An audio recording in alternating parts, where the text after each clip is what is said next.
Hi friends, അസ്സലാമു അലൈക്കും. ഞാനൊരു കൊച്ചു കഥ പറയാം. കഥയുടെ പേര് ശാന്തതയുടെ വിജയം. ഒരു ഗ്രാമത്തിൽ രാമുവും ബാലുവും അടുത്ത കൂട്ടുകാരായിരുന്നു. എല്ലാ ദിവസവും പുഴയിൽ മീൻ പിടിക്കുന്നതായിരുന്നു അവരുടെ പ്രധാന വിനോദം. ഒരു ദിവസം രാമു ചൂണ്ടയിട്ടു കാത്തിരിക്കുകയായിരുന്നു. ഏറെ നേരം കഴിഞ്ഞിട്ടും ഒരു മീനും കിട്ടിയില്ല. ദേഷ്യത്തോടെ അവൻ ചൂണ്ടയും വലിച്ചെറിഞ്ഞു.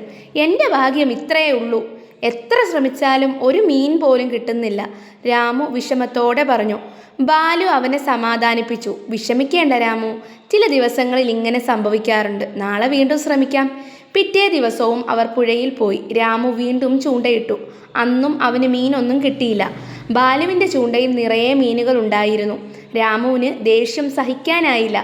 ബാലു, നീ മാത്രമേ മീൻ പിടിക്കുന്നുള്ളൂ, എൻ്റെ കഷ്ടപ്പാടൊന്നും ആർക്കും മനസ്സിലാവുന്നില്ല. രാമുവിൻ്റെ വാക്കുകളിൽ നിരാശയും ദേഷ്യവും നിറഞ്ഞിട്ടുണ്ടായിരുന്നു. ബാലു ശാന്തമായി രാമുവിനെ നോക്കി. രാമു, ദേഷ്യം കൊണ്ട് ഒരു കാര്യവുമില്ല. നമ്മൾ ചെയ്യുന്നതിനെ ആശ്രയിച്ചിരിക്കും നമുക്ക് കിട്ടുന്നത്.